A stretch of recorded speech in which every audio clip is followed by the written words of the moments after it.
dan Putra dan Roh Kudus. Amin. Saudara-saudari, salam jumpa kembali dalam Gema Paulus edisi 8 Oktober 2025 bersama saya Romo Stefan OFM. Hari ini adalah hari biasa, Minggu ke-27. Pada hari ini Injil diambil dari Injil Lukas bab 11 ayat 1 sampai dengan 4. Tuhan bersamamu dan bersama rohmu. Inilah Injil Tuhan menurut Lukas. Dimuliakanlah Tuhan. Pada suatu kali Yesus sedang berdoa di salah satu tempat. Ketika ia berhenti berdoa, berkatalah seorang dari murid-muridnya kepadanya, "Tuhan, ajarlah kami berdoa, sama seperti yang diajarkan Yohanes kepada murid-muridnya." Jawab Yesus kepada mereka, "Apabila kamu berdoa, katakanlah, Bapa, dikuduskanlah namamu, datanglah kerajaanmu. Berikanlah kami setiap hari makanan kami yang secukupnya, dan ampunilah kami akan dosa kami, sebab kami pun mengampuni setiap orang yang bersalah kepada kami. Dan janganlah membawa kami ke dalam pencobaan." Demikianlah sabda Tuhan. Syukur kepada Allah. Saudara-saudari, mari kita meneladani sikap para murid pada hari ini. Perikop ini, Lukas bab 11 ayat 1 sampai 4, dimulai dengan permohonan seorang murid kepada Yesus.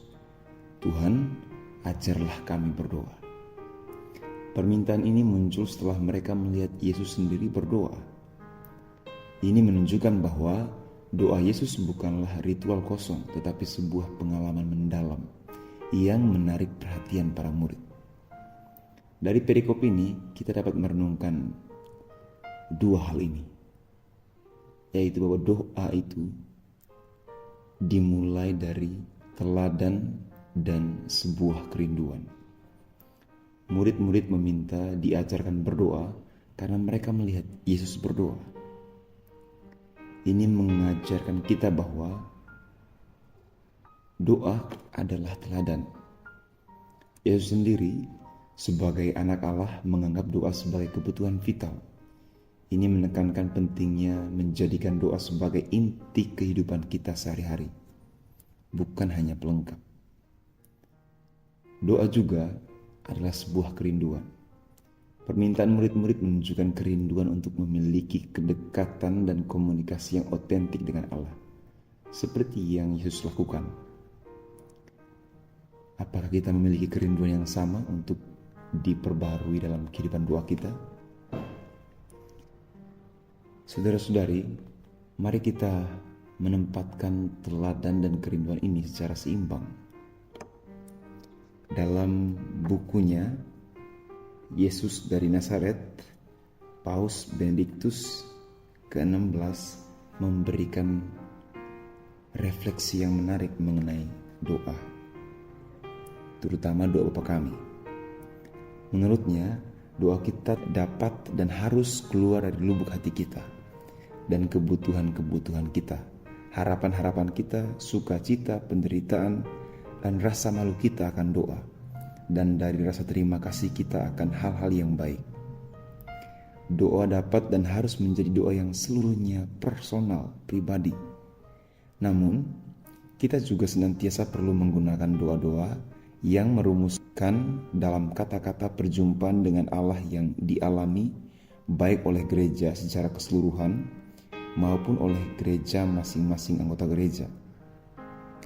Sebab tanpa bantuan doa semacam ini, doa kita sendiri dan gambaran kita tentang Allah bisa saja sangat subjektif dan bermuara dalam ihwal merenungkan diri sendiri, alih-alih merenungkan Allah yang hidup.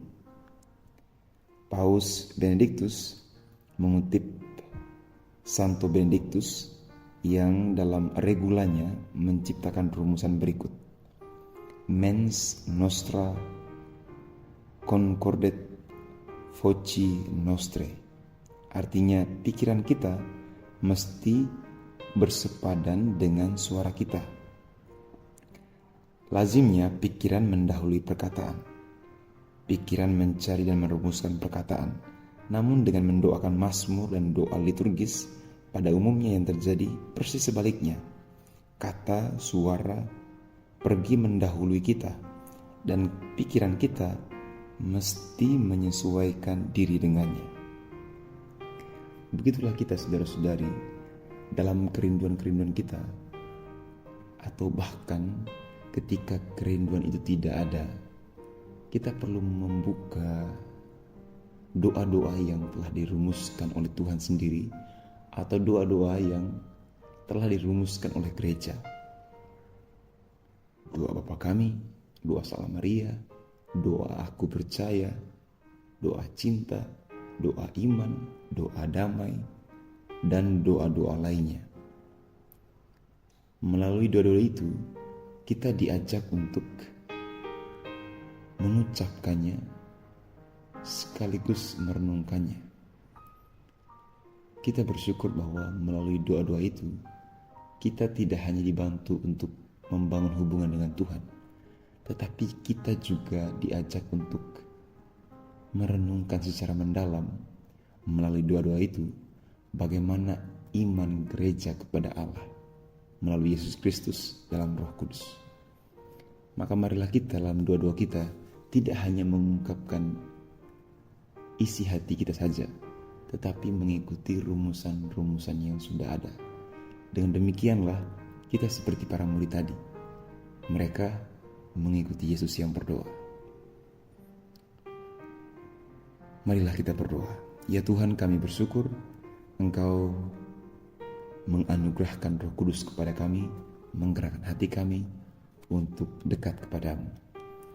Engkau juga memberikan kepada kami doa-doa yang telah dirumuskan oleh Putra-Mu Tuhan kami Yesus Kristus. Begitu pula doa-doa yang telah dirumuskan oleh gereja untuk membantu kami untuk lebih intim berhubungan dalam iman, harap dan kasih kepadamu.